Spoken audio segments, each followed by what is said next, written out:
ভাগীরথীর জল বাড়ার আশঙ্কা, মুর্শিদাবাদ জেলার ফারাক্কা শামশেরগঞ্জ প্রতিবাসীকে সতর্কবার্তা। নেপালের ভয়াবহ বন্যা পরিস্থিতির জেরে বিভিন্ন নদ নদীর মাধ্যমে অতিরিক্ত জল গঙ্গা অববাহিকায় প্রবেশের আশঙ্কা তৈরি হয়েছে।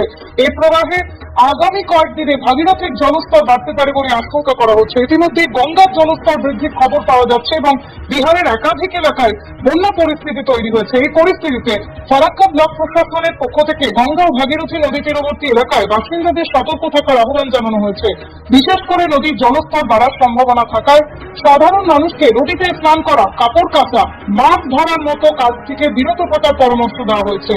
প্রশাসনের তরফে নদীর তীরবর্তী এলাকায় বাসিন্দাদের পরিস্থিতির উপর নজর রাখার পাশাপাশি কোন রকম ঝুঁকি না নেওয়ার আবেদন জানানো হয়েছে।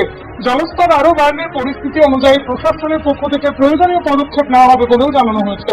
ফারাক্কাবাসীর উদ্দেশ্যে প্রশাসনের বার্তা, আতঙ্কিত হওয়ার প্রয়োজন নেই, তবে সতর্ক বার্তা অবলম্বন করা জরুরি। নদীর জলস্তর সংক্রান্ত প্রশাসনিক নির্দেশ ও সতর্কবার্তা মেনে চলার আবেদন জানানো হয়েছে।